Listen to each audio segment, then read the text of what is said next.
నమస్తే రమగారు. నమస్తే జయ. రమగారు, ఇదివరకు మనం ఏదన్నా విలువైన వస్తువుల్ని దాచుకోవటానికి కానీ, అసలు పెళ్లి చేసి ఆడపిల్లని పంపించేటప్పుడు ఇనపవి ట్రంక్ పెట్లు ఇచ్చేవాళ్ళు. అవును. నాకు గుర్తండి. నేను హ్మ్. కూడా చూశాను. హ్మ్. మెల్లిగా క్రమేపీ మీ క్రమేపీ అప్పుడు విఐపి సూట్ కేసులు ఇవ్వలేదు? నాకు కాదు, మా ఆ. పిన్ని వాళ్ళకి పెళ్ళిళ్ళు చేసినప్పుడు ఇనప పెట్టెల్లో ఇవ్వటం నేను చూశాననమాట. హ్మ్. మాకొచ్చేసరికి సుట్కేసులు సూట్ కేసులు వచ్చేసాయనుకోండి. వచ్చేసాయి. మెల్లిగా అవి పోయినాయి. తర్వాత మనం ఏదైనా స్టోరేజ్ పర్పస్ అయితే ఇనుప బీరువాలు, హ్మ్. చెక్క బీరువాలు, టెకుడ్‌తో చేసిన చెక్కయి గాని, ఇనప బీరువాలు చూసేవాళ్ళం. అది కూడా అంతరించిపోయి పోయింది. కబోర్డ్స్‌లోకి వచ్చేసాము. హ్మ్. అసలు బీరువా అనేది ఇంట్లో ఉంచుకోవాలా రమ్మగారు? ఉండాలా? అట్లా అలాంటి నియమం ఏమన్నా ఉందా? నియమం అంటే ఏదైనా పెట్టైనా ఇంకొకటైనా మన సరుకు జాగ్రత్తగా ఉండటం అనేది ఇంపార్టెంట్ కదా జయ. హ్మ్. ఇప్పుడు సరుకులు అంటే మామూలుగా ఏదో పప్పులు ఉప్పులు బట్ట పాత ఇందులో ఖరీదైన ఉండొచ్చు. వెండి బంగారాలు ఇలాంటివి పెట్టుకోవడానికి జాగ్రత్తకి ఒక సాధనం. నువ్వు చెప్పే వీటికంటే ముందు ఇనపెట్టెలు ఉండేవి, భోషాణం పెట్టెలు ఉండేవి. భోషాణం ఆ! అనేవాళ్ళు. ఇంత పెద్దది 4 కాళ్ళది, చెక్కతోటే చాలా బరువుగా ఉండేది. ఇనప పట్టీలు లేదా ఇత్తడి పట్టీలు కూడా వేసేవాళ్ళు వాటికి. ఇనపెట్టెలు ఉండేవి, లేకపోతే ఇట్లా హ్యాండిల్ తిప్పేవి. మా ఇంట్లో కూడా ఇనపెట్టె పెద్దది, దాని కాళ్ళు మహాబరువు. అమిత బరువుతోటి చేయించేవాళ్ళు. అసలు ఒక చోట నుంచి ఇంకో చోటకి మార్చాలంటే టంగులు దిగేవి, అంత బరువుగా ఉండేవి. అంటే దొంగల భయం లేకుండా దొంగల అట్లా భయం పెట్టేవాళ్ళేమో. లేకుండా విలువైన సామాగ్రి పెట్టుకోవడానికి ఒక సాధనం మనకి ఎప్పుడూ అవసరమే. ఆ!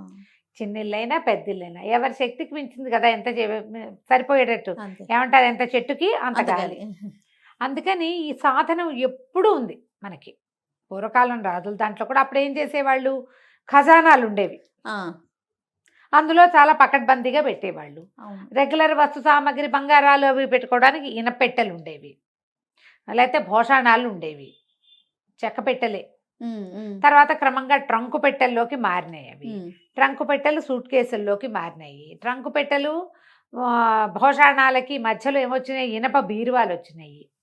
ఇనుముతో బీరువాలు తయారు చేసుకోవడం, దానికి తాళం తయారు చేయటం వచ్చింది. గోద్రేజ్ బీరువా ఇవ్వడం అనేది ఒక రెగ్యులర్ గొప్ప విషయం. గొప్ప విషయం. పెళ్లిలో బీరువా ఇవ్వడం అనేది చాలా సంవత్సరాలు, ఒక 40-50 సంవత్సరాల క్రితం కూడా బీరువా ఇవ్వడం గ్రేట్, గొప్ప. బీరువా అంటే గుర్తొచ్చింది రమ్మగారు. అసలు బీరువాలో కొన్ని వస్తువులు పెట్టాలని, కొన్ని వస్తువులు పెట్టుకోకూడదని, దాని మీద బరువు పెట్టాలని, పెట్టకూడదని ఇలా సందేహాలున్నాయి. ముందు దీని గురించి ఒకసారి చెప్పండండి. బీరువా మీద బరువు పెట్టకూడదండి? పెట్టకూడదు. ఈ బీరువా అంటే ఏం పెడతాం అందులో అనేది ఇంపార్టెంట్. ఆ! బీరువాలో జనరల్గా వెండి బంగారాలు, ధనం, డబ్బులు దాస్తాం కదా. బట్టలు?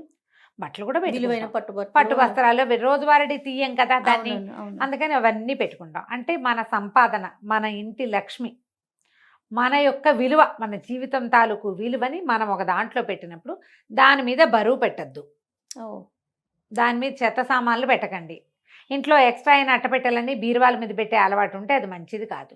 మీరు ఆ బీరువా ఇటు హాల్లో ఉండి మామూలు పుస్తకాలు అవి పెట్టుకునే బీరువా అయితే దాని మీద పెట్టుకోవచ్చు. కానీ ఎక్కడైతే మనము ధనము, మన సంపాదన, విలువైన వెండి బంగారాలు, ముత్యాలు లాంటివి, దేవతా సంబంధమైన వ్యవహారాలు అవి పెట్టుకుంటామో దాన్ని నైరుతిలో పెట్టాలి. నైరుతి. ఆ! నైరుతిలో పెట్టాలి. నైరుతి నుంచి తూర్పు ముఖంగా చూస్తే మంచిది. హుహు. నైరుతి రాక్షస దిక్కుగా చెప్తారు. సాధారణంగా బెడ్రూమ్ నైరుతిలో చెప్తారు.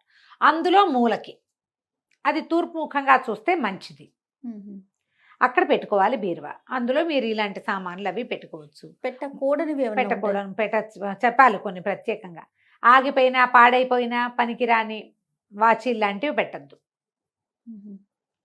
ఇంట్లో పెట్టుకునే మీద తాళాలు అవి పెట్టద్దు. ఇనప వస్తువులు బీరువాలో పెట్టుకోకూడదు. ఇక్కడ పెట్టింది ఇనప వస్తువు. ఇందులో మీరు ఏమేం వస్తువులు, ప్రీషియస్ విషయాలే పెట్టుకుంటాం. అవునవును. ఆగిపోయినవి, పాడైపోయినవి, పాతవి బీరువాలోకి ఎక్కితే ఎట్లా? ఇందులో ఇంకా ఏం పెట్టుకుంటాం, ఆస్తి పత్రాలు అలాంటివి, డాక్యుమెంట్స్ పెట్టుకుంటాం. మళ్ళీ బ్యాంకులకి వెళ్ళి వచ్చిన రసీదులు, ఏమైనా కొనుక్కొచ్చిన రసీదులు, వాటిని వేరే దాంట్లో పెట్టుకోండి మీరు. ఆహా! బ్యాంక్ పాస్బుక్స్ అవి కూడా ఇందులో పెట్టుకోవచ్చు. అంటే మనం కట్టేసిన రసీదులు ఉంటాయి చూడు, అవి వద్దంటారు. ఓహోహో! కట్టేశాక రిసీట్ వస్తుంది కదా, అవునవును. ఆ రిసీట్లు సాధారణ చాలా మందికి దాచిపెట్టే అలవాటు ఉంటుంది. అవును. ఓ చిన్న బాక్స్లో పెట్టి విడిగా పెట్టుకోండి. ఓకే. అలవాటు చేసుకోవాలి అంతే.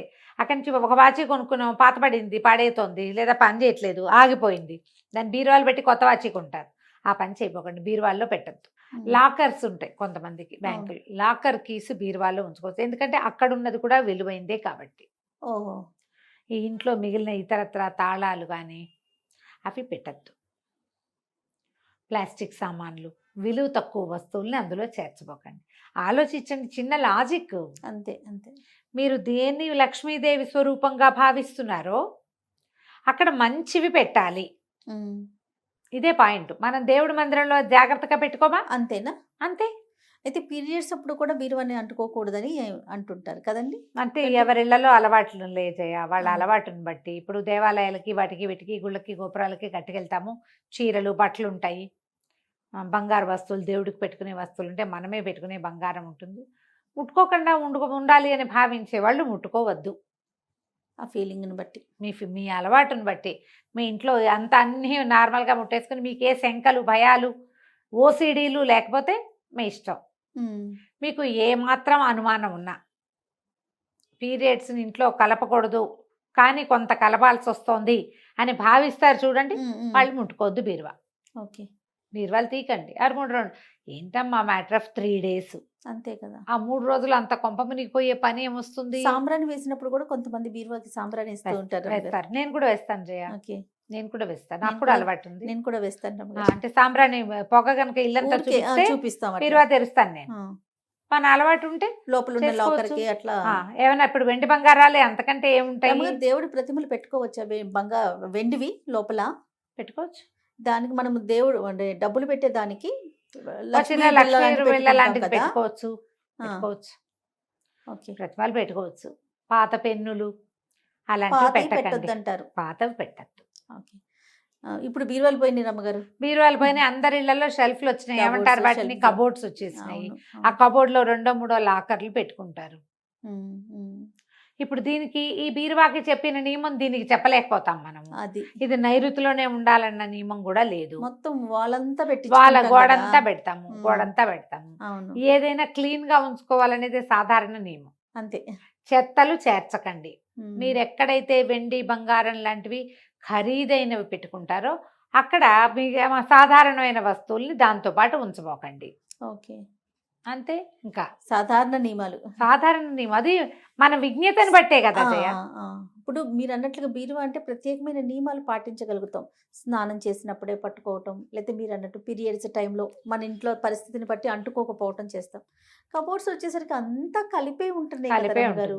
అప్పుడు ఏం చేస్తాం, ఎక్కడైతే ఈ పట్టు చీరలు బంగారాలు అవి పెట్టుకుంటామో ఆ ర్యాక్ తీయకుండా పక్క ర్యాక్ తీస్తారు. ఇంకా అలాంటి జాగ్రత్తలు సూక్ష్మంలో మోక్షం చేస్తారు.